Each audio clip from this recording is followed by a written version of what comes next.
Politics में आप कैसे आए, कैसे शुरुआत हुई? तो हम नए नए दिल्ली पढ़ने आए थे, जामिया में स्टूडेंट यूनियन चुनी गई और उसके बाद एक स्ट्राइक की कॉल हुई। इससे पहले हमने स्ट्राइक देखी नहीं थी। गांव में पढ़ते थे, छोटे कस्बे में पढ़ते थे, तो वहाँ हड़ताल वड़ताल का कोई चलन होता नहीं था। मुलायम सिंह जी के बहुत ट्रस्टेड और खास आदमियों में से एक वेस्टर्न यूपी में कैसे हुआ ये? अब मैं ये तो नहीं कहता कि मैं बहुत उनका कॉन्फिडेंट या विश्वास पात्र रहा, लेकिन ये मेरी खुशकिस्मती है कि मेरे बारे में लोगों को लगता है कि मैं नेताजी का काफी करीबी था, जबकि नेताजी तो हजारों लाखों लोगों के नेता थे। हमारी बात को अहमियत देते थे। हम अगर कोई बात उनके संज्ञान में लाते थे, पार्टी से संबंधित राजनीतिक परिस्थितियों के बारे में, तो नेताजी उस पर गौर करते थे। कभी हवा में हमारी बात को उन्होंने उड़ाया नहीं। और मैं उससे भी ज्यादा खुशकिस्मत हूँ कि उनके बाद हमारे जो वर्तमान नेता हैं श्री अखिलेश यादव जी, वो भी हमारे बारे में एक सकारात्मक सोच रखते हैं और हम अपनी बात बगैर किसी झिझक के, बगैर किसी लाग लपेट के उनसे कर लेते हैं और वो हमारी बात पर गौर भी करते हैं। समाजवादी पार्टी ने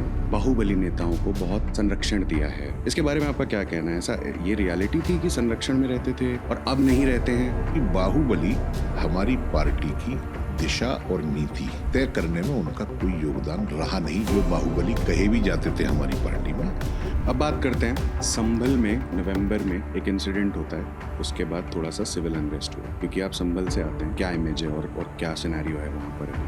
हालात तो नॉर्मल ही कहे जाएंगे, क्योंकि वहाँ कोई उस तरीके का डिस्टरबेंस या कानून व्यवस्था की समस्या उत्पन्न नहीं हो रही है पिछले 1 महीने से।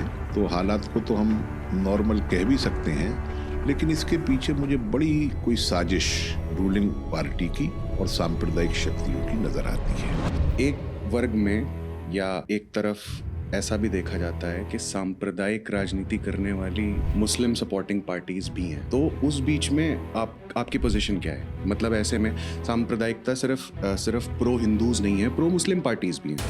पार्टी का दृष्टिकोण ये है कि एक बार अहमद बुखारी साहब, जो जामा मस्जिद के शाही इमाम हैं, इनके पिता श्री अब्दुल्ला बुखारी साहब, जो जामा मस्जिद के इस वक्त शाही इमाम होते थे, उन्होंने एक पार्टी को वोट करने की अपील की। हमारी पार्टी के नेता उस वक्त माननीय मुलायम सिंह यादव थे। उत्तर प्रदेश का चुनाव घोषित हो चुका था। हम पूरी तैयारी के साथ चुनाव में गए थे। वो अपील हमारी पार्टी के खिलाफ थी। मुलायम सिंह यादव जी ने अब्दुल्ला बुखारी साहब को एक खत लिखा। 1993 के चुनाव से पहले की मैं इस घटना का जिक्र कर रहा हूँ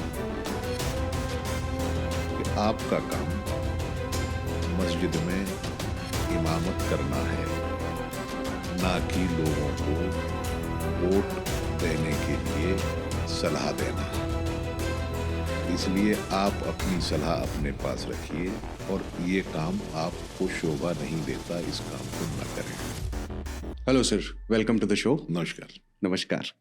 कैसा महसूस कर रहे हैं? मैं ठीक हूँ और ठीक ही महसूस करता हूँ आमतौर पर। ओके। तो आज समाजवादी पार्टी से कुछ क्वेश्चन है, मेरे जुड़े हुए कुछ क्वेश्चन है, और थोड़ा सा जेनेरिक डिस्कशन करेंगे, आपके बारे में जानेंगे और थॉट प्रोसेस को थोड़ा सा समझेंगे और कुछ आपके जो काम है उसके बारे में समझेंगे। तो स्टेप बाय स्टेप चलते हैं, ठीक है? सबसे पहले तो एक ब्रीफ में पॉलिटिक्स में आप कैसे आए, कैसे शुरुआत हुई? मैं 79-80s में हायर स्टडीज़ के लिए दिल्ली आया था। जामिया मिलिया इस्लामिया का मैं स्टूडेंट बना। तो उन दिनों एक चलन था कि जब कोई नई स्टूडेंट यूनियन चुनी जाती थी तो वो स्ट्राइक की कॉल देती थी। बिना किसी रीजन के? रीजन तो होते थे, क्योंकि स्टूडेंट्स की मांगें, भारत जब से आज़ाद हुआ है, आज़ादी से पहले स्टूडेंट्स के पास एक बहुत लंबा चौड़ा डिमांड चार्टर हमेशा से रहा है। छात्र आंदोलन के पास भी रहता था। तो पहला काम स्टूडेंट यूनियन इलेक्ट होने के बाद ये होता था कि वो एक डिमांड चार्टर बना करके और वाइस चांसलर को या जो कॉलेजेस होते थे उनके प्रिंसिपल्स को दिया जाता था और उस पर जो है वो हड़ताल का आह्वान होता था। तो हम नए नए दिल्ली पढ़ने आए थे, जामिया में स्टूडेंट यूनियन चुनी गई और उसके बाद एक स्ट्राइक की कॉल हुई। ओके। तो उस स्ट्राइक की कॉल में, उससे पहले हमने स्ट्राइक देखी नहीं थी। स्कूल में, गांव में पढ़ते थे, छोटे कस्बे में पढ़ते थे, तो वहाँ हड़ताल वड़ताल का कोई चलन होता नहीं था। तो हमें बड़ा आकर्षक लगा। लड़के लड़कियां निकल रहे हैं, नारे लगा रहे हैं, छात्र एकता जिंदाबाद, एकता भी होनी चाहिए छात्रों में, ये कुछ एहसास होने लगा। हमारी मांगें पूरी करो, तो छात्रों की मांगें भी हो सकती हैं या होती हैं, ये भी एक बड़ी अजीब सी बात लगी। फिर वो मांगें जब हमने देखी तो जो day to day problem students के सामने होती हैं काफ़ी कन्विंसिंग लगी। तो हमें लगा कि ये प्रोसेस जो है अपनी मांगों को पूरा करवाने के लिए बहुत बेहतर है, जो बाद में आकर के पता चला कि इसी को राजनीति कहते हैं। ओके। तो वो स्टूडेंट यूनियन का जो एक आंदोलन हुआ, उसमें नारे वारे लगाए, जुलूस में चले, तो उस दिन जो हम पॉलिटिकल एक्टिविस्ट बने, तब से आज तक जो है पीछे को मुड़ करके नहीं देखा, आज तक पॉलिटिकल एक्टिविस्ट है। Very nice. मुलायम सिंह जी के बहुत ट्रस्टेड और ख़ास आदमियों में से एक वेस्टर्न यूपी में आप ये एक आपकी इमेज रही है और मीडिया वगैरह यही बात कहते हैं। कैसे हुआ ये? मैं वामपंथी छात्र और युवा संगठन में एक्टिविस्ट था। वामपंथी इज लेफ्टिस्ट। हाँ, मैं ऑल इंडिया स्टूडेंट्स फेडरेशन और ऑल इंडिया यूथ फेडरेशन, ये दो संगठन थे। जब स्टूडेंट था तो AISF में, और मैं जब यूथ पॉलिटिक्स में आया तो AIYF में। मैं AIYF का ऑल इंडिया यूथ फेडरेशन का राष्ट्रीय अध्यक्ष भी रहा था कुछ दिनों। उन दिनों समाजवादी पार्टी की सरकार बनी थी 1993 में सपा बसपा के गठबंधन में। तो किसी एक मौके पर नेताजी से संपर्क हुआ, कुछ सीनियर लोगों के माध्यम से, और नेताजी से 3-4 मुलाकातों के बाद यह एहसास हुआ कि नेताजी का जो दृष्टिकोण है भारत के बारे में, भारत को आगे ले जाने के बारे में, पिछड़े लोगों को ऊपर उठाने के बारे में, वो एकदम प्रासंगिक है और बिल्कुल जायज़ तरीके से वो प्रयास करते हैं। तो उनके प्रति हमारी दिलचस्पी बढ़ी। फिर एक वक्त ऐसा आया कि वामपंथी आंदोलन के कई बड़े नेता उत्तर प्रदेश में समाजवादी पार्टी में शामिल हुए। उनके साथ मैं भी, नेताजी ने कहा कि उस लड़के को भी बात करो। ओके। तो वेरी नाइस। तो मुझसे बात की गई, तो मैंने हाँ कर दी। ओके। अब मैं ये तो नहीं कहता कि मैं बहुत उनका कॉन्फिडेंट या विश्वास पात्र रहा, लेकिन ये मेरी खुशकिस्मती है कि मेरे बारे में लोगों को लगता है कि मैं नेताजी का काफ़ी करीबी था, जबकि नेताजी तो हज़ारों लाखों लोगों के नेता थे, हमारी बात को अहमियत देते थे। हमसे कभी हम ये तो नहीं दावा करते कि हमसे सलाह मशवरा लेते थे, लेकिन हम अगर कोई बात उनके संज्ञान में लाते थे पार्टी से संबंधित राजनीतिक परिस्थितियों के बारे में, तो नेताजी उस पर गौर करते थे। कभी हवा में हमारी बात को उन्होंने उड़ाया नहीं। और मैं उससे भी ज़्यादा खुशकिस्मत हूँ कि उनके बाद हमारे जो वर्तमान नेता हैं श्री अखिलेश यादव जी, वो भी हमारे बारे में एक सकारात्मक सोच रखते हैं, और हम अपनी बात बगैर किसी झिझक के, बगैर किसी लाग लपेट के उनसे कर लेते हैं, और वो हमारी बात पर गौर भी करते हैं। Okay, very nice. Samajwadi party में की रोल प्ले कर रहे हो आप, उत्तर प्रदेश, वो भी वेस्टर्न उत्तर प्रदेश से आप आते हो। आप यहाँ पे इस ऑफिस में मेट्रो से आए हो, और अभी भी आपका प्लान है वापस मेट्रो से जाने का। आपके साथ कोई प्रोफाइल नहीं है, साथ में कोई बहुत सिक्योरिटी जिस तरीके से एक ऑरा क्रिएट करके रखते हैं और वो करते हैं। तो इतनी सिंपल लाइफ क्यों? और मतलब ये पब्लिक आई इमेज और आई के लिए ठीक रहता है, या फिर मतलब ऐसे ऐसे क्या है इसके पीछे वजह? जब मेट्रो से चलते हैं या पब्लिक ट्रांसपोर्ट से चलते हैं तो हम कोई इतने पॉपुलर या कोई फिल्मी कलाकार तो हैं नहीं कि हमें सड़क पे और मेट्रो में और बसों में लोग जो हैं पहचानेंगे। उस उद्देश्य से तो हम चलते नहीं कि लोग हमें जाने और पहचाने के साथ ये मेट्रो में आ रहे हैं। वो सुविधा का मामला है। अगर गुड़गांव आना है दिल्ली से, तो या तो आप 2.5 घंटे कार में बैठ के आओ जाओ, या फिर मेट्रो में बैठ के घंटे सवा घंटे में पहुंच जाइए। लेकिन तो वो अपनी अपनी सुविधा का मामला है, उसमें कोई वो दिखाने की या प्रदर्शित करने की बात नहीं है। राज्यसभा के मेंबर्स एक प्रोफाइल मेंटेन करते हैं, और मैं ये पूछना चाह रहा हूँ, आपका बहुत लो प्रोफाइल है। नहीं, प्रोफाइल तो कागज पे लिखा जो होता है उसी को प्रोफाइल कहते हैं, बाकी जो करते हैं वो दिखावा करते हैं। ओके। आपको इंटरेस्ट नहीं है दिखावे में? बगैर दिखावे के मेरे सब काम हो रहे हैं, मैं खुशकिस्मत हूँ ओके। पार्टी के अंदर भी और समाज के अंदर भी, कि बगैर दिखावा किए हुए, बगैर झूठ बोले हुए और बगैर उल्टे सीधे काम किए हुए मुझे वो सब कुछ मिल रहा है और मिलता रहा है जिसके मैं लायक हूँ। इसलिए मुझे कोई आवश्यकता नहीं है किसी प्रकार का दिखावा करने का। Very nice. अब एक समाजवादी पार्टी के ऊपर एलिगेशन या फिर एक मीडिया इमेज या फिर वो चीज़ जो एटलीस्ट सोशल मीडिया पे बहुत ज़्यादा दिखाई देती है कि समाजवादी पार्टी ने बाहुबली नेताओं को बहुत बहुत ज़्यादा संरक्षण दिया है और संरक्षण में हमेशा रखा है, और उस वजह से उन बाहुबलियों का कंट्रोल किसी का 4 सीट पे, किसी का 5 सीट पे, किसी का कई विभिन्न जगहों से अलग अलग वैसे वैसे रहता था। तो इसके बारे में आपका क्या कहना है? ऐसा ये रियलिटी थी कि संरक्षण में रहते थे और अब नहीं रहते हैं, पिक्चर बेटर है? देखिए, जहाँ तक बाहुबलियों का प्रश्न है,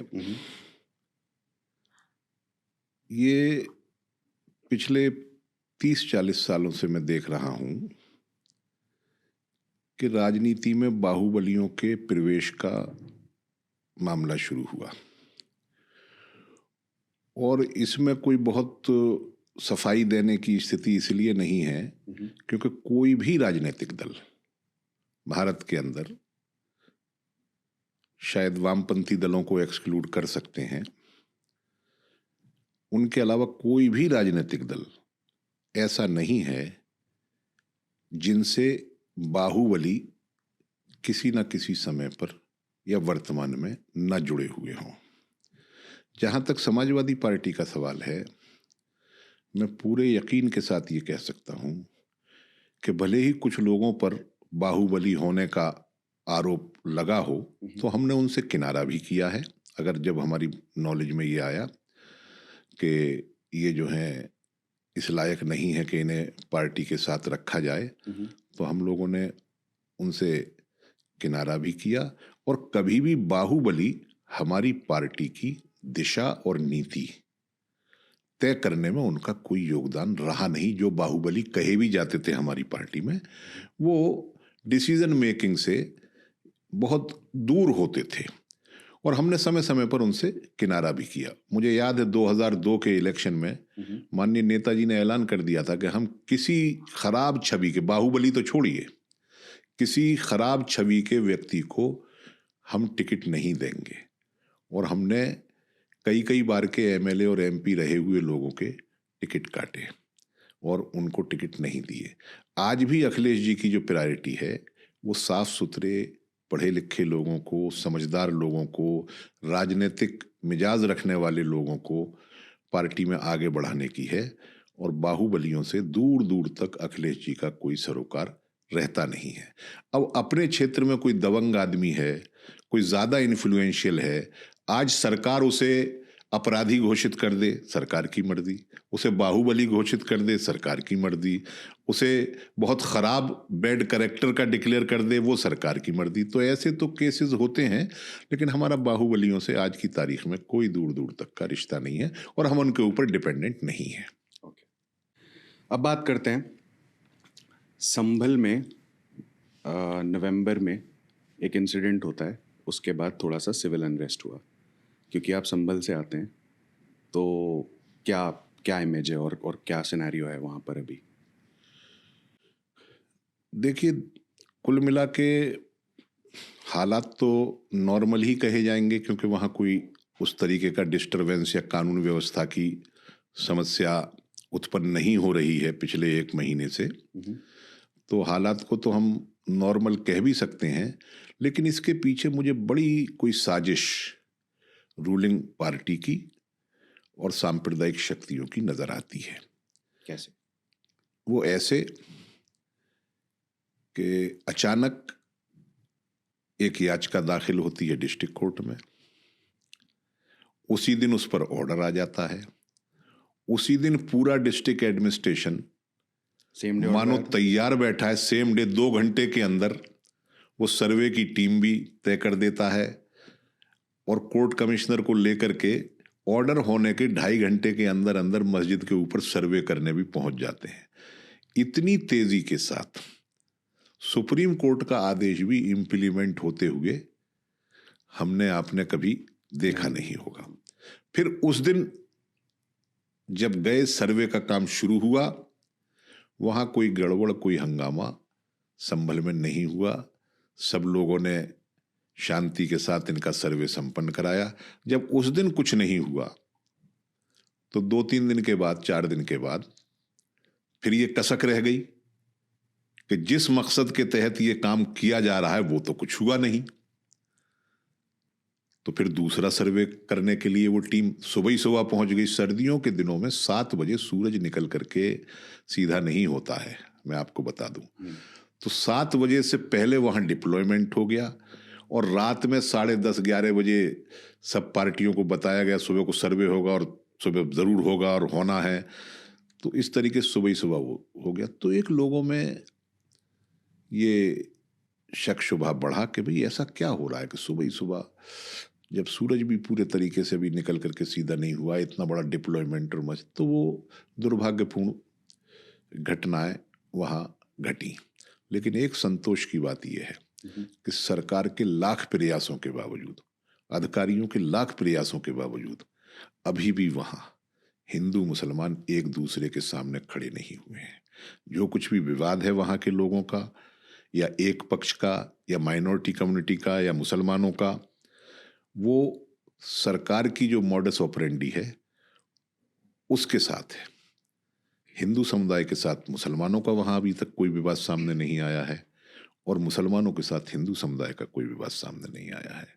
अब उसके लिए वो अपनी बात को जस्टिफाई करने के लिए वहाँ का एडमिनिस्ट्रेशन रोज नए नए कहानियां गढ़ता है और रस्सी का सांप बनाने की भरपूर कोशिश कर रहे हैं, लेकिन अभी तक वो रस्सी को सांप साबित कर नहीं पाए हैं। आई थिंक रीसेंट डेवलपमेंट उस स्टोरी पे ये है कि कुछ कुएं आइडेंटिफाई किए हैं जो नीचे दबे हुए रह गए हैं और अब उनका एक्सकेवेशन और इंडियन आर्कियोलॉजिकल डिपार्टमेंट उनको आइडेंटिफाई करके और उसके बाद उनको एक्सकेवेट करेगा। आज से 60 साल पहले, 50 साल पहले कस्बों में और गांवों में पीने के पानी का मुख्य स्रोत कुआं हुआ करते थे। पश्चिमी उत्तर प्रदेश और ख़ास तौर से संभल का इलाका ऐसा है जहां हर गांव में 3-4 कुएं होते थे। बड़े गांवों में 4-5 होते थे, छोटे गांवों में 1 या 2 कुएं हुआ करते थे। कस्बों के अंदर भी कुएं होते थे और वो सारे के सारे समय के साथ साथ कुएं एबंडन हो गए, वो पट गए, वो ख़त्म हो गए, उनका इस्तेमाल बंद हो गया। तो संभल शहर ही नहीं, संभल में चंदौसी कस्बा है, एक बहजोई कस्बा है संभल जिले के अंदर। उन कस्बों में भी जाकर के अगर कुएं ढूंढे जाएंगे तो हर कस्बे में कुएं मिलेंगे, हर गांव में कुएं मिलेंगे जो आज प्रयोग में नहीं हैं, वो दब गए हैं, एबंडन हो गए हैं। अगर उन्हें खोल करके साफ करेंगे तो उनका जो स्ट्रक्चर था वो ऐसे का ऐसा निकलेगा। आप जिस शहर से आते हैं उस शहर में भी 10-20 कुएं निकलेंगे। तो ये कोई अजूबी बात नहीं है, कुएं हर जगह हैं, वो एबंडन हैं। उन्हें ये खोल करके धार्मिक स्वरूप देने का प्रयास कर रहे हैं कि साहब ये कुएं जो हैं ये आस्था के थे। मुझे नहीं लगता कि संभल में जितनी बड़ी तादाद में ये कुएं बताए जा रहे हैं या ढूंढे जा रहे हैं या निकाले जा रहे हैं, वो ढूंढने से क्या मतलब, वो तो है ही हैं वहाँ पर, लेकिन एबंडेंड हैं। तो उनको जिस तरीके से बता रहे हैं वो पूरी कोशिश ये कर रहे हैं कि इस मामले को धार्मिक रंग दिया जाए और किसी तरीके से एक वर्ग में उत्तेजना फैले, दूसरे वर्ग को कुछ शिकायतें पैदा हों और ये आमने सामने है, लेकिन वो आ नहीं रहे हैं। इसमें पूरे तरीके से सरकार हमारी विफल हो रही है उत्तर प्रदेश की संभल के मामले में।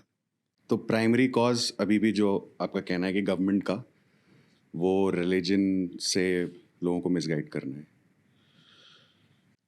देखिए, जो चरित्र है हमारे उत्तर प्रदेश की सरकार चलाने वाली पार्टी का, उसके बारे में हमें कोई शक शुबा नहीं है। वो सांप्रदायिक चरित्र की एक पार्टी है। भले ही वो चुनाव आयोग में रजिस्टर्ड हो, आप कह सकते हैं था वो तो चुनाव आयोग में सांप्रदायिक पार्टी रजिस्टर्ड नहीं हो सकती, वो कहिए, लेकिन उसका जो काम है और उस पार्टी को चलाने वाली जो संस्था है, उसका मकसद सिर्फ देश के अंदर सांप्रदायिक वातावरण पैदा करके राजनीतिक सत्ता प्राप्त करना रहा है। और जब राजनीतिक सत्ता उनको मिल गई है तो उसको मेंटेन रखने के लिए भी उन्हें उन सांप्रदायिक सवालों को सुलगाते हुए रहना है। तो ये उसके बारे में हमें कोई गलतफहमी नहीं है। सरकार का चरित्र ही ऐसा है तो सरकार उसी दिशा में काम कर रही है। इंडिया ब्लॉक से आप समाजवादी पार्टी, इंडिया ब्लॉक में आप समाजवादी पार्टी को रिप्रेजेंट करते हैं और आपकी की पोजीशन है वहाँ पर। करते हैं या करते थे पता नहीं। ऐसा क्यों बोले आप?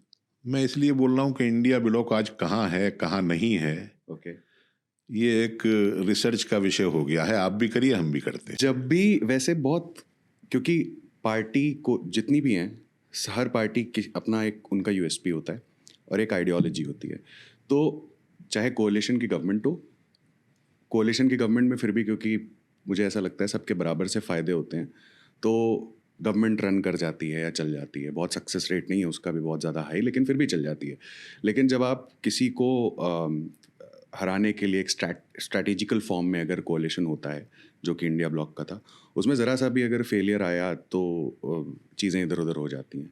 तो मेरा क्वेश्चन यही था कि लोकसभा चुनाव में इंडिया ब्लॉक का इफेक्टिव रूप थोड़ा सा दिखाई दिया, बट उसके बाद फिर महाराष्ट्र इलेक्शन और यूपी उपचुनाव में ऐसा लगा कि फिर से वापस से बीजेपी ने कम बैक किया। तो उसके बाद अब क्या सिग्निफिकेंस है? और अभी तो आपने मतलब एक शॉक हल्का सा दिया ये कह के कि इंडिया ब्लॉक का भी रेलेवेंस रिसर्च में क्यों ऐसा? नहीं, वो मैंने इसलिए कहा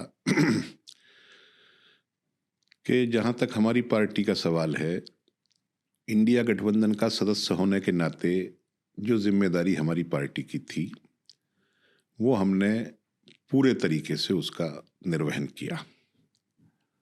उत्तर प्रदेश के अंदर एक ही इलेक्शन हुआ था लोकसभा का गठबंधन बनने के बाद। हमने अपने कार्यकर्ताओं के हितों को एक तरीके से सप्रेस करते हुए हमने अपने सहयोगी दल को सीटें भी आवंटित की और फिर अपने कार्यकर्ताओं को पूरी ताकत के साथ उनकी जीत सुनिश्चित करने के लिए प्रेरित भी किया, जिसका नतीजा भी अच्छा आया। हमारे सहयोगी पिछले लोकसभा के चुनाव में एक सीट जीते थे, उस पर भी हमारा समर्थन था, बाकी कहीं जमानत भी नहीं बची थी। इस बार वो 6 सीटें जीते और जितनी बाकी सीटें लड़े सब पर वो बहुत कम मार्जिन से या थोड़े ज़रा ज़्यादा मार्जिन से भी, बहुत ज़्यादा मार्जिन से तो नहीं, दूसरे नंबर पर वो रहे। तो इस प्रकार हम ये देखते हैं कि हमने तो अपना पूरी जिम्मेदारी की, लेकिन जहाँ दूसरे लोगों को जिम्मेदारी के साथ पेश आना चाहिए था वहाँ तरह तरह की बातें बताई गई। हमें ये फार्मूला बताया गया कि ये अलायंस जो है सिर्फ और सिर्फ लोकसभा के लिए है, ये विधानसभाओं के लिए नहीं है। तो मध्य प्रदेश में इसलिए सीट नहीं मिलेगी, हरियाणा में हमें इसलिए सीट नहीं मिलेगी कि अब जो है मतलब हम अकेले जीत लेंगे, इसलिए आपको हमें साथ लेने की ज़रूरत नहीं है। तो इसलिए मैंने ये टिप्पणी की कि इंडिया गठबंधन जो है वो है या नहीं है, ये खोज का विषय है, लेकिन ऐसा गठबंधन देश के अंदर समय की पुकार है, ये होना चाहिए। और मेरे कमेंट का मतलब यही है कि जो भी उस गठबंधन के पार्टनर्स हैं वो पूरी जिम्मेदारी समझें अपनी और उस गठबंधन को मजबूत करें और सबका सम्मान करें। जो उसके अंदर पार्टियां साइज में छोटी हो सकती हैं, बड़ी हो सकती हैं, उनके बारे में परसेप्शन हो सकता है कि देशव्यापी पार्टी है या ये क्षेत्रीय पार्टी है, ये सब बातें होती हैं। लेकिन जहाँ तक हमारा अनुभव रहा है, जो क्षेत्रीय पार्टियां हैं, क्षेत्रीय कही जाने वाली पार्टियां हैं, उन्होंने ही ज़्यादा बेहतर तरीके से परफॉर्म किया था इंडिया गठबंधन के अंदर। तो मैं समझता हूं कि ऐसा गठबंधन बनना चाहिए और आगे जो है इस गठबंधन को जारी रहना चाहिए। पूरी जिम्मेदारी के साथ सबको इसमें अपनी अपने कर्तव्यों का निर्वहन करना चाहिए। अभी किसी तरीके जो अगला विधानसभा चुनाव है यूपी में, वो समाजवादी पार्टी के लिए अपने होम स्टेट में है, जहाँ पे समाजवादी पार्टी की एक अपनी पकड़ रही है। अभी कोई स्ट्रैटेजी है कि इंडिया अलायंस के साथ जाना है या फिर अकेले, क्योंकि समाजवादी पार्टी इजीली एक्सेस कर सकती है स्टेट इलेक्शंस? आपके पिछले प्रश्न का दूसरा पार्ट छूट गया। सॉरी। आपने उत्तर प्रदेश में उपचुनाव के संबंध में पूछा था जी। कि उसमें बीजेपी ने कमबैक किया है। एक सामान्य तौर पर जो बात देखी गई है, जो अनुभव रहा है हमारा, वो ये है कि आम तौर पर, हमेशा नहीं, आम तौर पर एक तो उपचुनाव में जो रूलिंग पार्टी या रूलिंग अलायंस होता है उसका अपर हैंड होता है, आम तौर पर।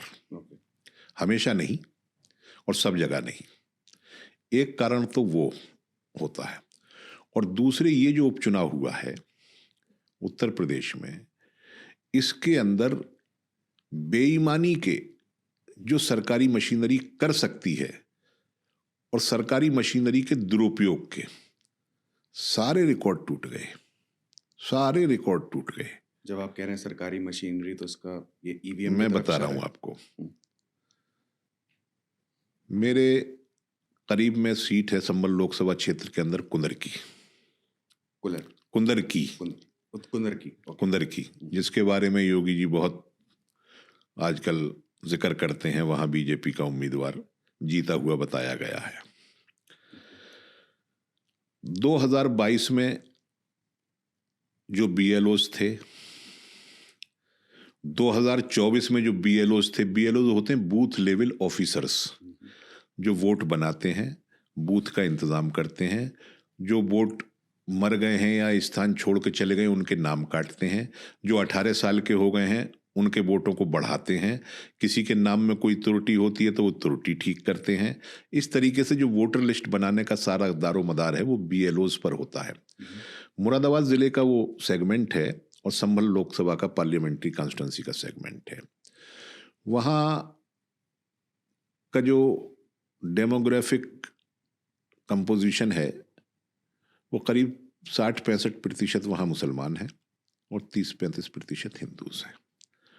वहाँ की जो सरकारी नौकरियां हैं मुरादाबाद ज़िले में या संभल ज़िले में, उसमें अध्यापक, पटवारी, अमीन, ये छोटे स्तर की जो नौकरियां हैं जो इलेक्शन की ड्यूटी में लगाए जाते हैं। यूपी में बहुत बड़ा माना जाता है इन नौकरियों।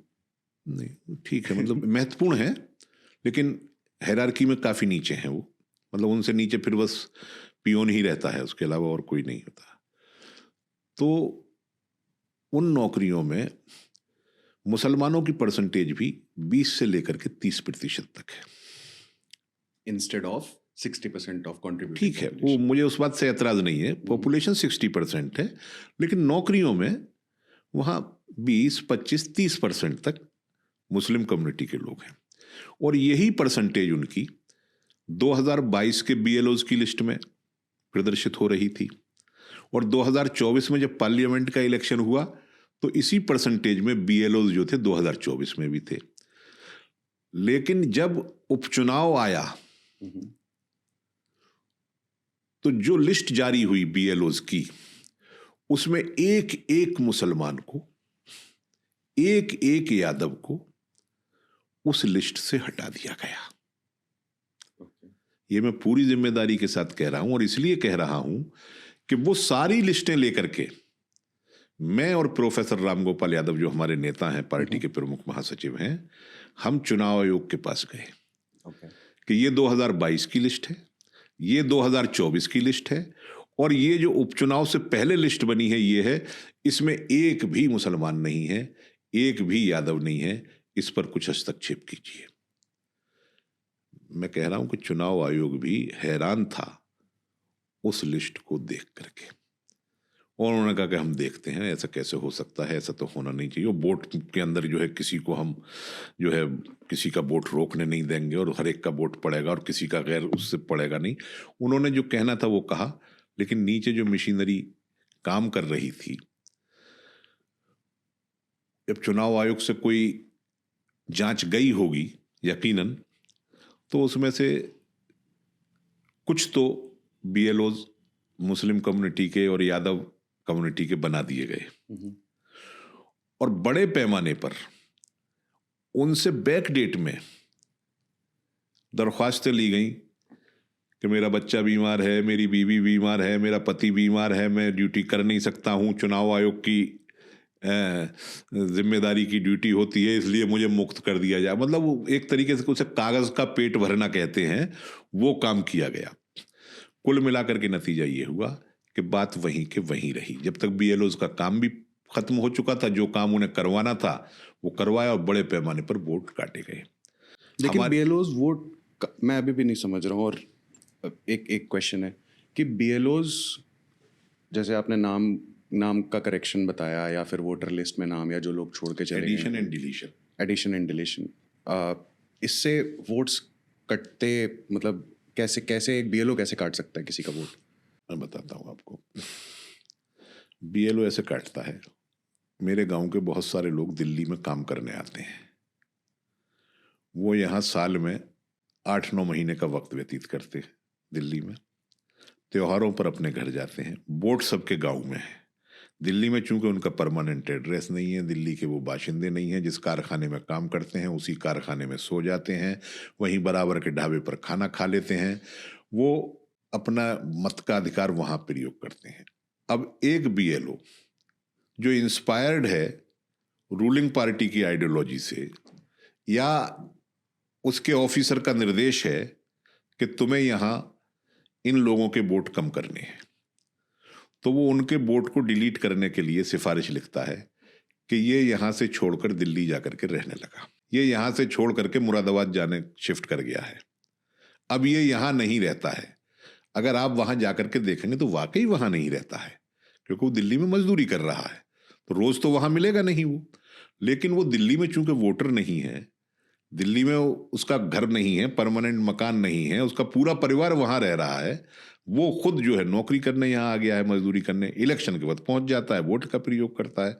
ऐसे बड़े पैमाने पर वोट काटे गए। मैं गलत बोलूँ तो मुझे ठीक करिएगा, लेकिन आई थिंक कॉन्स्टिट्यूशन ये राइट लोगों में वेस्ट करता है कि उनको कहाँ पर वोट डालना है। मैं भी एक दूसरे शहर से आता हूँ, मैं यहाँ पर रहता हूँ, लेकिन मेरा वोट का एक्सरसाइज वहीं पे ही है और वहीं पे ही था, और अभी भी जब भी मैं जा पाता हूँ तो वहीं पे ही करता हूँ। आई थिंक इसका कोई लॉ नहीं है कि उसका नाम हटा दिया जाए वहाँ से अगर कोई बंदा बाहर रहता है, कि है ऐसा? अगर कोई बंदा वहाँ नहीं है तो उसका नाम हटाया जा सकता है, ऐसा कोई लॉ नहीं है। दूसरे शिकायत पर नाम हटते हैं। एक एक व्यक्ति से उनके किसी पार्टी के फंक्शनरी ने शिकायतें की, तो एक एक व्यक्ति की शिकायत पर 2-2 हजार वोट काटने के फॉर्म जमा हुए हैं। ये डेटा है कहीं पे? अभी अरविंद केजरीवाल इसी बात को चीख रहे थे दिल्ली में, अगर आपने सुना हो। मैं तो चलिए वो बात पुरानी हो गई, अब उसको इकट्ठा हम करें। अब उस डेटा की सुन लीजिए। जो हमारी पार्टी के प्रत्याशी थे कुंदरकी में, उन्होंने ऐसे लोगों की लिस्ट हासिल कर ली जिनके नाम कटने जा रहे थे। ड्राफ्ट किसी तरीके से, क्योंकि हम लोग भी वहाँ राजनीति करते हैं तो कुछ संपर्क रहते हैं, वो उनके पास एक ड्राफ्ट आ गया कि इन लोगों के नाम कटे जाएंगे। जब तक कटे नहीं थे, कटने का पता कब चलेगा? जब लिस्ट पब्लिश होकर के आएगी। जाहिर है उससे पहले तो आप नहीं कह सकते कट गए नाम।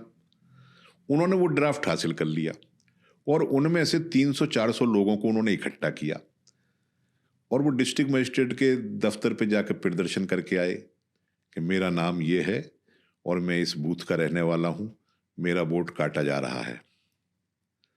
डीएम ने शाम को प्रेस कॉन्फ्रेंस की, क्योंकि उस वक्त वोट कटे नहीं थे, नई लिस्ट पब्लिश नहीं हुई थी, कि नहीं कोई वोट नहीं काटा गया है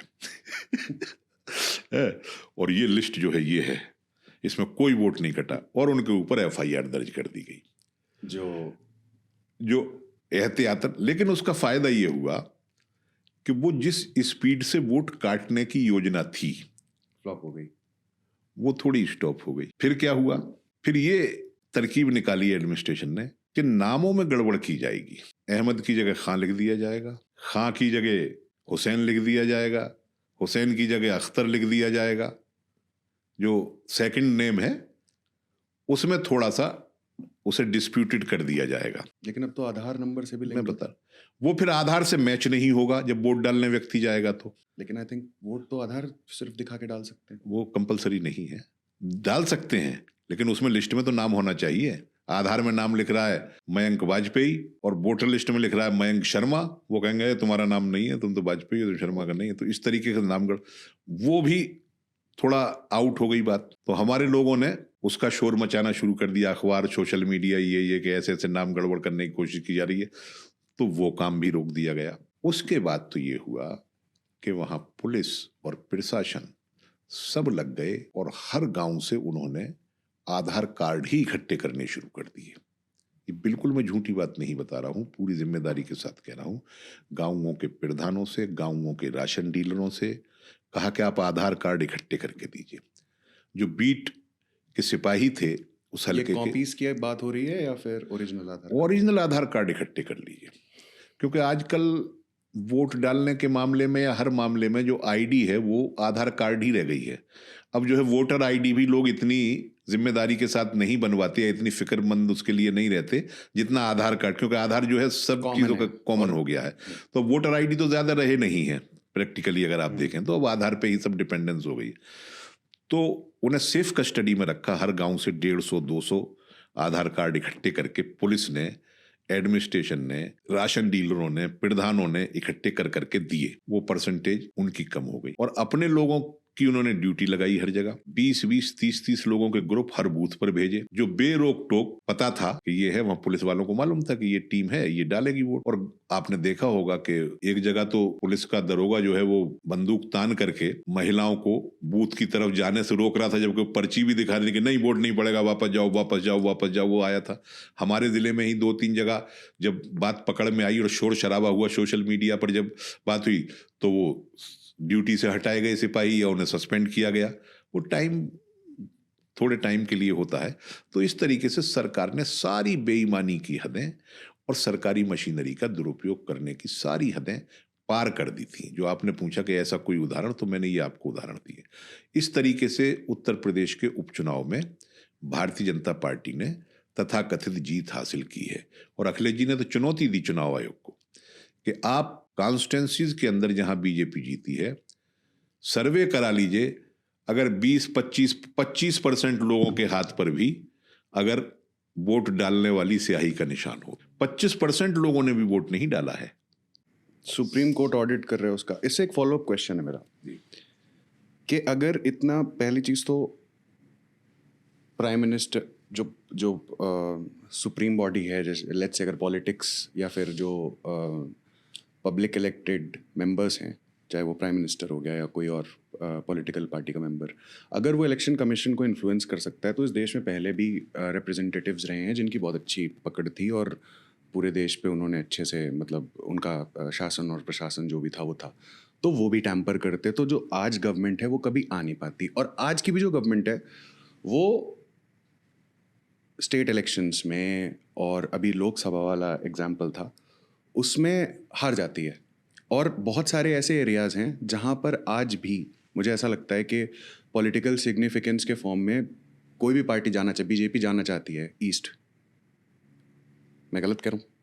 BJP east India, east north east जो है हमारा, वहाँ पर जाना चाहती है। आई एम श्योर इंटरेस्ट होगा साउथ इंडिया में जाने का, बट वहाँ पे उस तरीके का अगर जो जिस पॉलिटिकल इंस्ट्रूमेंट की आप बात कर रहे हैं, जिस तरीके से जो गवर्नमेंट इंस्ट्रूमेंट को टैम्पर अगर करने की बात करें, तो वहाँ पे भी किया जा सकता है। तो ऐसे क्यों होता है कि कुछ, मतलब ये सिलेक्टिव है? और उपचुनाव बहुत छोटी सी चीज़ हो गई नहीं कि वहाँ पे यूज़ करने के लिए। मैं आपके सवाल को समझ रहा हूँ। देखिए, उपचुनाव को मैनिपुलेट करना कंपैरेटिवली ज़्यादा आसान है जनरल इलेक्शन के, नंबर 1। क्योंकि कम जगह होती है, लॉजिस्टिक कम चाहिए उसको मैनेज करने के लिए। लेकिन बड़े चुनाव में भी रूलिंग पार्टी इस तरीके के प्रयास करने लगी है। महाराष्ट्र के अंदर जितनी भी अपोजिशन पार्टीज हैं वो कोई फेस सेविंग के लिए नहीं ये आरोप लगा रहे हैं, वो तो चुनौती दे करके कह रहे हैं गांव के लोग बाहर निकल के कह रहे हैं कि मेरे गांव में इतने वोट थे, जो पहले नहीं होता था। ये पहले इंसिडेंट आए हैं कि मेरे गांव में ऐसे नहीं होता था, मेरे गांव में इतने वोट हैं ही नहीं, जिस पार्टी को इतने वोट मिले हैं इस गांव में उनका इतना प्रभाव नहीं, आप दोबारा चुनाव करवा लो, हम खुद चुनाव करके उसका रिजल्ट आपको भेज रहे हैं। पर उन्हें इस तरीके की अनुमति दी नहीं जा सकती या दी नहीं गई है। तो अब बड़े चुनाव को भी प्रभावित करने के लिए वो कोई तरकीब सोच रहे हैं। मैं ये समझता हूँ कि सरकारी जो संस्थाएं हैं उनको सरकार इन्फ्लुएंस करे आइडियोलॉजिकली, वो एक अलग बात है। कई जगहों पर वॉलंटरीली भी लोग जो हैं समर्पण का भाव रखने लगे हैं। और उसके लिए मैं कहूँगा आपसे कि अरुण जेटली साहब का एक बहुत मशहूर वाक्य है जो उन्होंने पार्लियामेंट के अंदर भाषण के दौरान कहा था कि सेवानिवृत्ति के बाद लाभ की उम्मीद में सेवानिवृत्ति से पहले के फैसले जो हैं वो काफ़ी रोल अदा करते हैं। इस तरीके का वो अंग्रेजी में पोस्ट रिटायरमेंट और प्री रिटायरमेंट डिसीजंस कुछ इस तरीके का वो बताते हैं। तो उसका भी एक कारण रहता है। बहरहाल जनता महान है और मैं समझता हूं कि भारतीय जनता पार्टी प्रयास कितना भी कर ले, आखिरकार एक दिन उनका ये जो सब साजिशें हैं वो बेनकाब होकर के रहेंगी और जो जनता चाहेगी वही इस देश के अंदर होगा। 27 में जो आपने पूछा हमारे उत्तर प्रदेश के बारे में, तो मैं ये कहना चाहूँगा कि 2024 में जिस तरीके से हमने भारतीय जनता पार्टी को परास्त किया है, हम इस को आगे बढ़ाएंगे और हमें पूरी उम्मीद है कि और अच्छे तरीके से हम परफॉर्म करेंगे। जो हमारा पार्टी है वो भी और हमारे अलायंस के साथी भी अगर हमारे साथ अपनी भूमिका अदा करना चाहेंगे तो उनके लिए भी कोई दरवाजे बंद नहीं हैं और हम 27 का चुनाव 2024 की जीत को आगे बढ़ाते हुए हासिल करेंगे, उसमें भी जीत। अब एक और बड़ा छोटा सा अभी डिस्कशन करते वक्त मेरा क्वेश्चन एक आया इसी पर्टिकुलर चीज़ को लेकर। चाहे कोई भी चुनाव हो और जिस पे भी पार्टी स्पेसिफिकली इलेक्शन कमीशन को लेकर जब सवाल उठते हैं, तो आज भी जो डिससेटिस्फैक्शन है, जैसे आपका डिससेटिस्फैक्शन है इलेक्शन कमीशन को लेकर कि कुछ टैंपरिंग हुई, लेकिन जो सोल्यूशन सीख कर रहे हो आप, जो सोल्यूशन आप चाह रहे हो, वो सोल्यूशन चाह रहे हो इलेक्शन कमीशन से ही, है ना, जो कि देना भी चाहिए, बहुत अच्छी बात है। लेकिन कुछ सोल्यूशंस ऐसे भी हो सकते हैं। आजकल सोशल मीडिया का ज़माना है और हर ऑलमोस्ट अब सबके पास ही मोबाइल फ़ोन्स होते हैं, तो किसी तरीके का कुछ ऐसा सोल्यूशन ब्रेनस्टॉर्म नहीं किया आपने कि जिससे बताया जा सके कि नहीं, ये देखो set number of, for an example बहुत सारे लोग हैं जिन्होंने अब बटन दबाकर फ़ोटो खींचना शुरू कर दिया है while they are punching the vote on the EVM या ऐसे कुछ करके, तो आप एक लिस्ट कोलेट कर लो और इस तरीके से। नहीं, वो कैमरा ले जाना तो अंदर मना है, लोग कर लेते हैं। अच्छा। वो कानून गलत है, वो उसकी परमिशन है नहीं। देखिए, चुनाव आयोग एक ऐसी संस्था है जिससे हम निष्पक्षता की उम्मीद करते हैं और चुनाव आयोग के बारे में एक विशेष बात यह है कि चुनाव आयोग अपने आप कोई निर्णय नहीं लेता है। चुनाव आयोग जो भी निर्णय लेता है वो सारी पॉलिटिकल पार्टियों से कंसल्ट करने के बाद ही लेता है। ये उसका एक कार्य प्रणाली का महत्वपूर्ण अंग रहा है। लेकिन अभी कुछ वर्षों में पिछले इसमें काफी हिरास हुआ है। अब एक डेलीगेशन हम अपोजिशन पार्टीज का लेकर के चुनाव आयोग के पास गए थे और हमने उनके सर्कुलर उनको दिखाए जिसमें उन्होंने कह दिया था कि फाइनल पब्लिकेशन जो लिस्ट का होगा वो मान्यता प्राप्त राजनीतिक दलों को, चाहे राष्ट्रीय हो चाहे प्रादेशिक हो, उनको दिए जाने की अनिवार्यता अब नहीं है।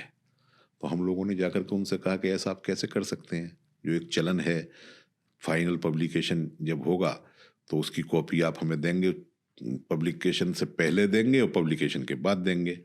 तो उन्होंने हमारी बात को माना। उनके किसी ऑफिस में किसी ने वो ड्राफ्ट करके और वो सर्कुलेट कर दिया था कि इस तरीके, अगर वो छूट जाता तो वो एक नियम बन जाता। तो इस तरीके से चुनाव आयोग को निष्पक्ष होना चाहिए। चुनाव आयोग से निष्पक्षता की उम्मीद की जाती है और जो चुनाव आयोग के कर्ता धर्ता होते हैं उनके ऊपर बड़ा दारोमदार है देश के अंदर लोकतंत्र को जिंदा रखने का और लोकतंत्र को मजबूत करने का। और ऐसे उदाहरण पहले भी आए हैं कि चुनाव आयोग पर उंगलियां भी उठी हैं, लेकिन सरकारों के द्वारा बनाए हुए चुनाव आयुक्त ही सरकारों के मंशा की अनदेखी करते रहे, ऐसा भी होता रहा है। तो इसलिए बहुत कोई निराश होने की आवश्यकता नहीं है। अगर आज हमको कुछ लगता है कुछ कमी बेशी है तो कल को फिर कोई ऐसा चुनाव आयुक्त आ सकता है, बनाए चाहे कोई भी, जो अपनी जिम्मेदारी का एहसास करके लोकतंत्र के प्रति अपनी आस्था को मजबूती के साथ प्रदर्शित करेगा और पूरी निष्पक्षता के साथ चुनाव आयोग के कामों को संपन्न कराएगा। तो आप अभी राज्यसभा सदस्य हैं, मेरे व्यूअर्स के लिए क्या रोल होता है और क्या फंक्शन होता है, और एक राज्यसभा फंक्शन कैसे करती है?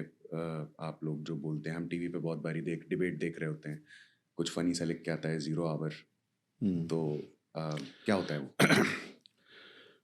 देखिए, जहाँ तक फंक्शनिंग का सवाल है तो राज्यसभा और लोकसभा की फंक्शनिंग में कोई बहुत ज़्यादा अंतर नहीं है। फंक्शनिंग के तौर तरीके दोनों सदनों के लगभग एक जैसे हैं। अधिकार दो मामलों में राज्यसभा के कम हैं लोकसभा के मुकाबले। एक तो सरकार के खिलाफ अविश्वास प्रस्ताव राज्यसभा में नहीं आ सकता। ओके। इस अधिकार से राज्यसभा वंचित है, ये अधिकार लोकसभा के पास है। ओके। दूसरा, बजट या कोई भी वित्तीय विधेयक, मनी बिल जिसे कहते हैं, वो डिस्कस तो दोनों जगह होगा। पास लोकसभा में होगा, राज्यसभा में भी उसे हम पास करते हैं, लेकिन यदि राज्यसभा उसे पास ना भी करे तो वो विधेयक रुकेगा नहीं। ओके। बाकी विधेयक जो भी होंगे जो मनी बिल नहीं हैं, वो यदि राज्यसभा उनको पास नहीं करेगी, गिरा देगी या वोट आउट कर देगी, तो वो विधेयक पास नहीं माना जाएगा। लेकिन मनी बिल पर अगर राज्यसभा उसका विरोध भी कर दे और लोकसभा ने उसको पास कर रखा है, तो वो फाइनली पास होने के लिए राष्ट्रपति के पास चला जाएगा। तो ये दो अधिकार राज्यसभा के पास कम हैं लोकसभा के मुकाबले। एक तो अविश्वास प्रस्ताव लाने का या उसको पास करने का, ला ही नहीं सकते हैं, और दूसरा मनी विधेयक पर जो है मतलब डिस्कशंस कोई होना। लेकिन इसकी एवज में राज्यसभा वालों को 1 साल ज्यादा मिल जाता है। ओके। टेन्योर 6 साल का होता है ना? लोकसभा 5 साल की होती है और राज्यसभा 6 साल की होती है। तो हम सोचते हैं ये राज्यसभा वाले के चलो 2 अधिकार हमारे छीने तो 1 साल का जो है हमारा टर्म जो है ज्यादा दे दिए। हालांकि बहुत लाइटर मूड में मैं कह रहा हूँ। तो ये जहाँ तक फंक्शनिंग का सवाल है, लोकसभा और राज्यसभा की फंक्शनिंग कमोवेश एक ही जैसी होती है। कोई विधेयक पहले लोकसभा में आता है तो वो राज्यसभा में पास होना जरूरी है। कोई विधेयक राज्यसभा में, पहले ये सरकार का प्रेरोगेटिव है, पहले राज्यसभा में लाना चाहती है किसी बिल को या लोकसभा में लाना चाहती है। राज्यसभा में पहले आ जाता है तो वो लोकसभा से पास होना जरूरी है। बल्कि लोकसभा इस मामले में ज्यादा प्रिविलेज्ड है कि यदि कोई विधेयक राज्यसभा ज्यादा प्रिविलेज्ड है। अगर कोई विधेयक राज्यसभा से पास हो गया और वो लोकसभा में पास नहीं हुआ है या लोकसभा में पेश भी नहीं हुआ है, तो वो 10 साल, 20 साल, 30 साल तक भी वो विधेयक जीवित रहेगा।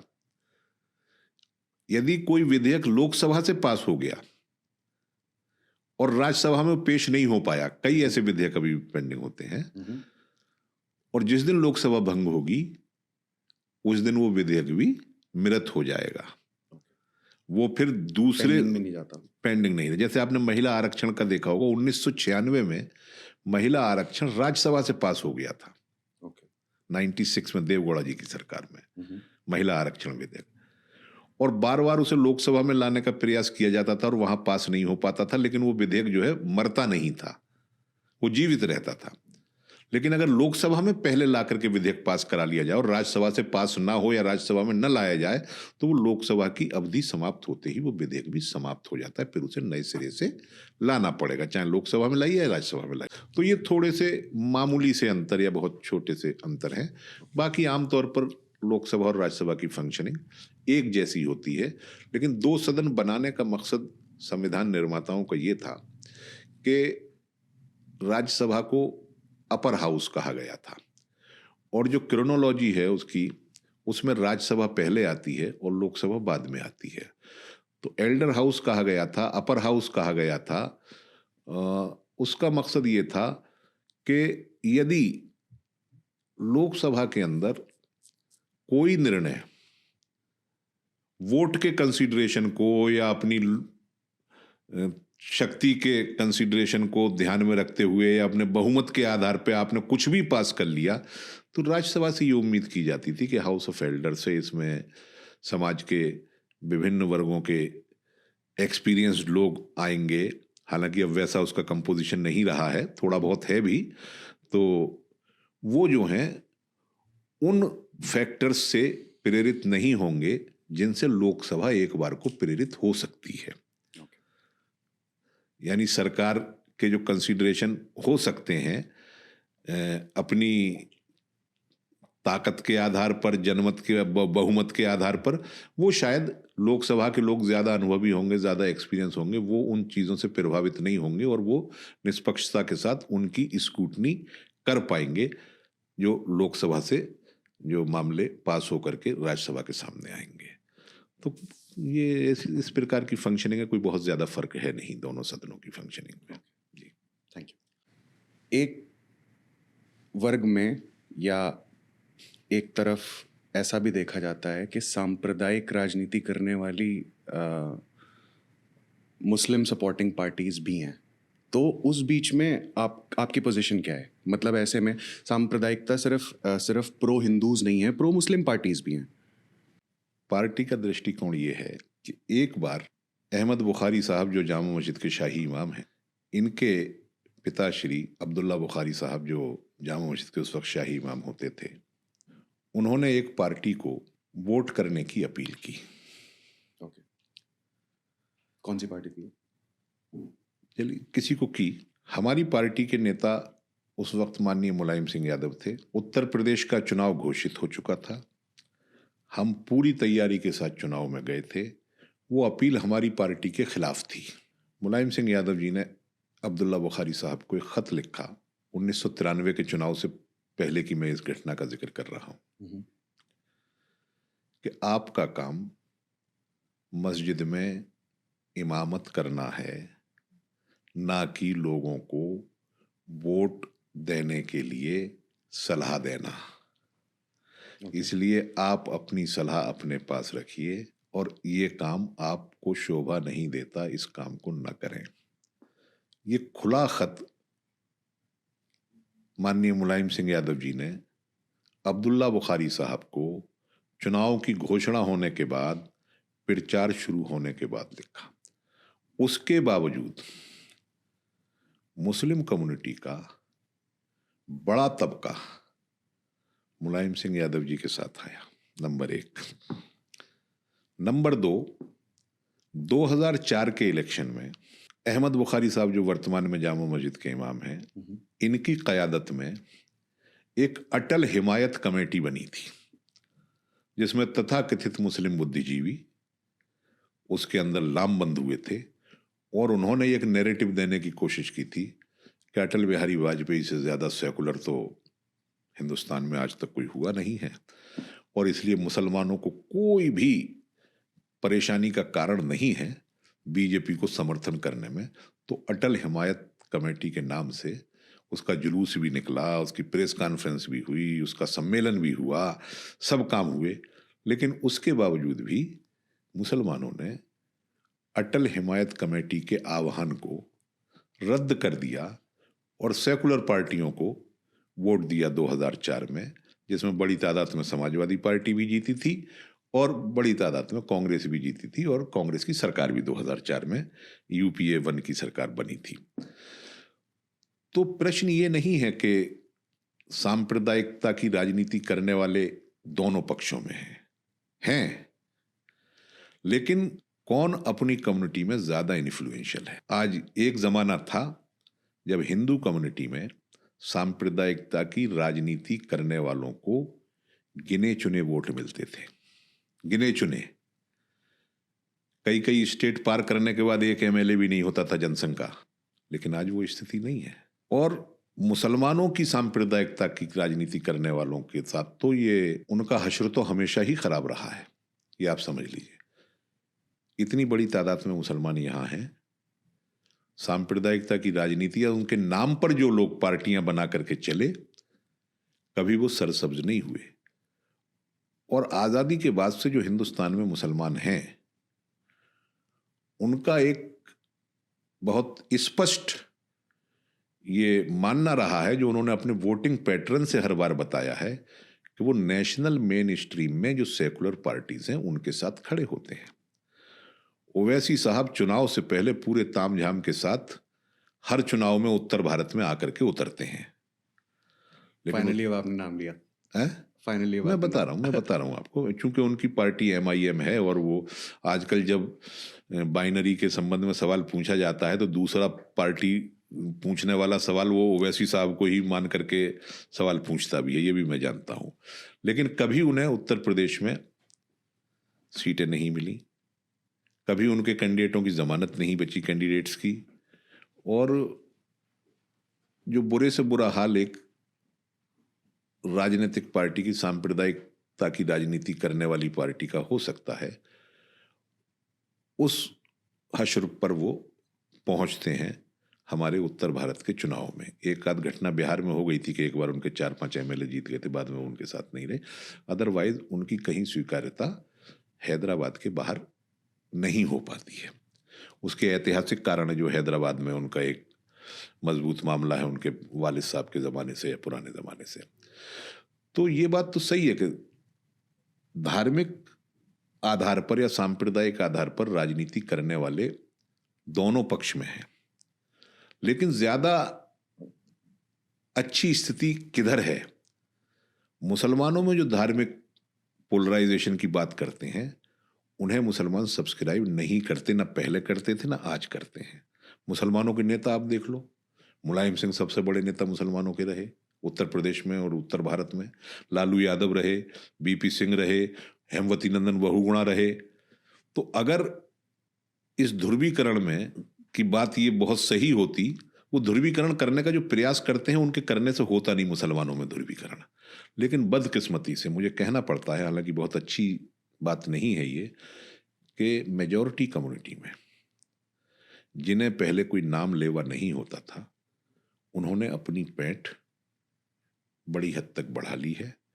और आज हर स्थान पर मेजॉरिटी कम्युनिटी ध्रुवीकरण की इसमें यकीन करने लगी है, उस फिलॉसफी में। लेकिन आज भी लोग हैं हिंदुओं में जो समाजवादी पार्टी को भी वोट करते हैं। हिंदुओं में आज भी वो लोग हैं जो बहुजन समाज पार्टी को वोट करते हैं। दिल्ली में देखिए आम आदमी पार्टी भी उसमें भी हिंदू वोट करता है, और कांग्रेस को भी हिंदू ही वोट देते हैं। तो ऐसा नहीं है कि कंप्लीटली एक सेक्शन पूरा। कंप्लीट शब्द नहीं कहा। अच्छा, वही उम्मीद है। ओके। जो बीजेपी से अलग आज भी वोट कर रहे हैं इस हालात में, उन्हीं से कुछ उम्मीद है, वरना बहुत कुछ नष्ट हो चुका है। हमारे देश के धर्मनिरपेक्ष चरित्र का बहुत कुछ नष्ट हो चुका है। मैं आपको बताऊं, बहुत स्थिति खराब हो चुकी है। मैं खुद अनुभव करता हूं। 1-2 एग्जाम्पल दीजिए प्लीज। नहीं, वो एग्जाम्पल इस तरीके से देना उचित नहीं है, लेकिन मैं ये जानता हूं कि जब हम लोग सांप्रदायिक सवालों पर 90s से पहले की मैं बात करता हूं, जब हम कोई एजिटेशन करते थे या कोई मूवमेंट करते थे, तो हमारे साथ बड़ी तादाद में गैर मुस्लिम भाई आते थे, हमारे साथ पर्चे बंटवाते थे, हमारे साथ वॉल राइटिंग करते थे, हमारे साथ नारे लगाते थे। आज मैं उनकी संख्या में कमी देखता हूं।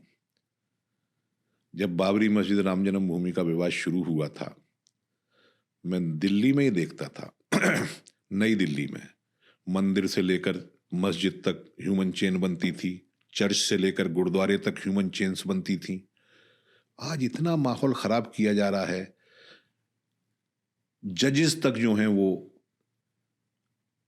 वक्तव्य दे रहे हैं, बिल्कुल सांप्रदायिकता की आग उगल रहे हैं, कहीं कोई कार्रवाई नहीं हो रही।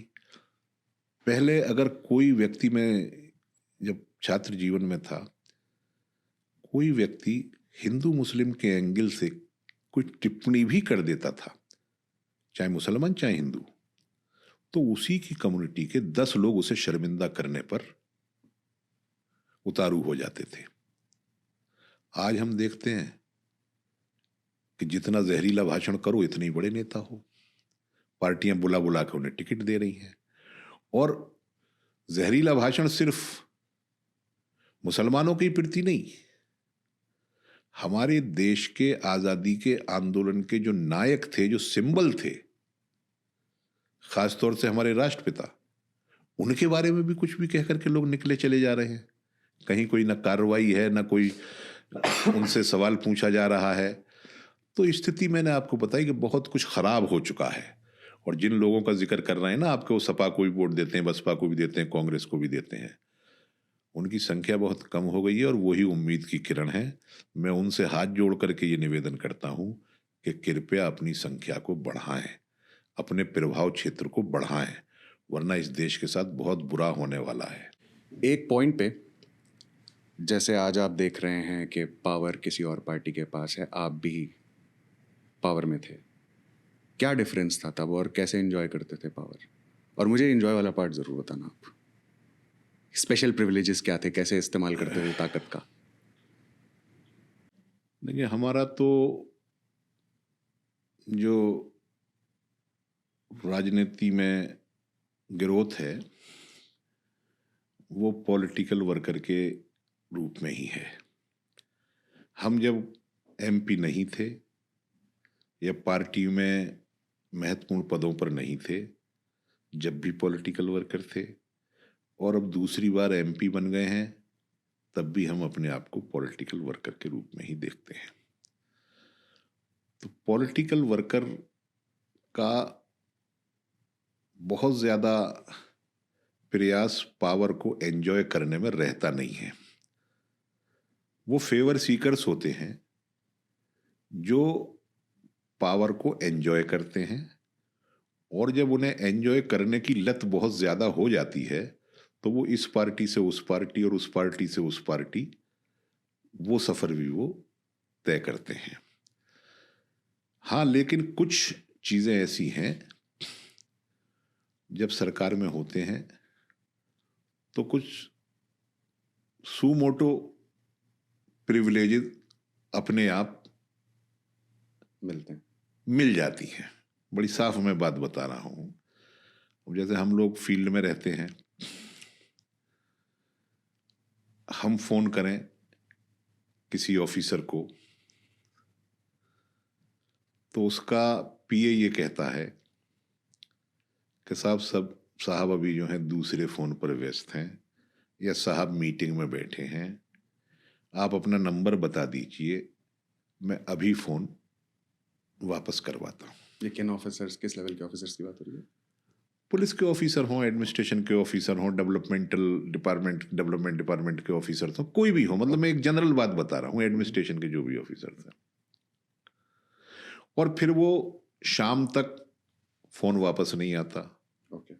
फिर हम अगले दिन फोन करते हैं, तो अगर वही व्यक्ति मिल गया जिसने फोन उठा दिया, हमारा पिछली बार रिसीव किया था, तो कहता सर अच्छा मैं अभी पूछता हूँ, अभी पूछ के बताता हूँ या अब करता हूँ। तो वो 1 दिन 2 दिन भी लग जाते हैं बात करने में।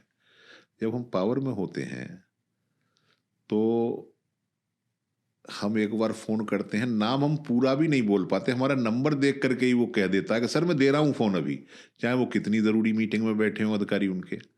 तो ये एक फ़र्क हो जाता है। दूसरे कुछ पद तो राजनीति में ऐसे हैं जो प्रोटोकॉल जिनका है कि किस लेवल के अधिकारी उनसे मिलने आएंगे, वो उनका ऑफिस विजिट नहीं करेंगे। कुछ ऐसे पद हैं वो आमतौर पर मंत्रियों के स्तर के पद हैं, deputy minister, state minister, cabinet minister है, तो वो अधिकारी को अपने ऑफिस में या अपने निवास पर बुला करके बात करेगा, वो किसी के ऑफिस नहीं जाएगा। लेकिन हम एमएलए, एमपी जो होते हैं या पार्टी के जो ऑफिस बेयरर्स होते हैं, हम लोगों को वो प्रिविलेज नहीं है कि हम किसी ऑफिसर को अपने ऑफिस में या अपने घर पर बुला करके उससे अपनी रिक्वायरमेंट उसके सामने पेश कर सकें कि भाई ये काम हमारा है, ये है, ऐसे करो। लेकिन जब पावर होती है तो ये प्रोटोकॉल तहस नहस हो जाता है। अगर मैं इम्पोर्टेंट आदमी हूँ अपने क्षेत्र में और मैं चीफ मिनिस्टर का, अखिलेश जी का करीबी हूँ, तो शायद ही कोई ऑफिसर जिले में ये कहेगा, मैं कहूँगा भी मैं आना चाहता हूँ, अरे साहब हमें चाय नहीं पिलाओगे क्या, चलिए मैं ही आ जाता हूँ आपके पास। तो ये डिफरेंस होता है पावर का। ये डिफरेंस होता है पावर का। फिर एक जो सबसे, क्योंकि राजनीति सिर्फ नेता ही नहीं करते, अब राजनीति अधिकारी भी खूब करते हैं और वो बहुत चीजें वो भी समझने लगे हैं, जानने लगे हैं। जब हम अपोजिशन में कहते हैं कि साहब ये मैं भेज रहा हूं, मयंक वाजपेयी आएंगे और इनका ये काम है, ये इसके लिए डिजर्व करते हैं, इस काम को जरा देख लीजिए, करवा दीजिए, मदद करिए, तो हम अपोजिशन में हैं तो वो उस काम के ना होने की तमाम संभावनाएं हमको फोन पे ही बता देगा। या 2 दिन बाद हम जब उससे पूछेंगे भाई मयंक वाजपेयी को हमने भेजा था, उनका काम अभी तक नहीं हुआ है, तो वो बताएगा ये काम इसलिए नहीं हो सकता, ये काम इसलिए नहीं हो सकता, ये काम ऐसे नहीं है, ये काम ऐसा नहीं है, ये काम ऐसा नहीं है। किनारा काटने के लिए 10 बहाने। अगर मेरी पार्टी की सरकार होगी और मैं कहूँगा कि मयंक वाजपेयी का ये काम है और भाई इसको देख लीजिए, तो वो उसके होने की तमाम संभावनाएं बता देगा कि साहब इनका ये कागज कम था, वो मैंने बनवा दिया है और मैंने उससे कह दिया है, वो फला अधिकारी से वो बना के दे देगा कागज और वो काम वहां से आएगा और मैंने इन्हें बता दिया है कि उसके पास चले जाओ, मैं वहां भेज रहा हूँ, वहां से कंप्लीट करके वो सारी परिस्थितियां उसके लिए फेवरेबल सीख करेगा। अगर हम सरकार में हैं तो हमारी सिफारिश पर, और मयंक वाजपेयी का काम जल्दी से जल्दी करने की कोशिश करेगा। तो ये बहुत से फर्क हैं जो कहीं लिखत पढ़त में तो होते नहीं हैं, ये कहीं नियमावली में या उसमें नहीं लिखे हुए हैं, लेकिन वो सरकार का और उसका फर्क पड़ता है। लेकिन बहरहाल ना कोई हमेशा सरकार में रह सकता है, ना कोई हमेशा रहता है। अपोजिशन वालों को भी कभी मौका लगता है सरकार का, कभी जो सरकार में बहुत उच्च पदों पर होते हैं और जिनके नाम बहुत ज़्यादा होता है वो भी अपोजिशन में आते हैं। तो वो अनुभव दोनों तरीके के होते रहते हैं समय समय पर। लेकिन मैं ये मानता हूँ कि लोकतंत्र के अंदर पक्ष और विपक्ष के बीच में जो एक रिश्ता होना चाहिए एक दूसरे के लिहाज का, वो कायम रहना चाहिए। इन दिनों उसकी बहुत ज़्यादा कमी हो गई है। ओके, ठीक है sir, thank you so much. आप हमारे शो पर आए और इनसाइट शेयर किए अपने, काफ़ी हेल्दी डिस्कशन हुआ हमारा, और आई होप 2027 के इलेक्शन से पहले हम एक बार फिर से मिलेंगे और आपकी स्ट्रैटेजी जानेंगे कि समाजवादी पार्टी के क्या किन पॉइंट्स पे इलेक्शन लड़ रही है, and we'll have a discussion. Thank you so much. Hello and welcome to the Mayank Vajpayee show. आज के हमारे गेस्ट समाजवादी पार्टी के नेता और राज्यसभा के मेंबर श्री जावेद अली खान थे। मैंने उनसे बहुत सारी बातें करी और उनके पॉलिटिकल जीवन के बारे में, आज की करंट सिचुएशन, उनकी कॉन्स्टिट्यूएंसी, और भी बड़े इंटरेस्टिंग टॉपिक्स थे। एक वेटरन लीडर से काफ़ी इंसाइटफुल कॉन्वर्जेसन था। आई होप आप सबको वीडियो अच्छा लगेगा। प्लीज़ कमेंट करके ज़रूर बताइएगा, and please don't forget to subscribe to our channel, and yeah that's about it. Enjoy the show. Thank you.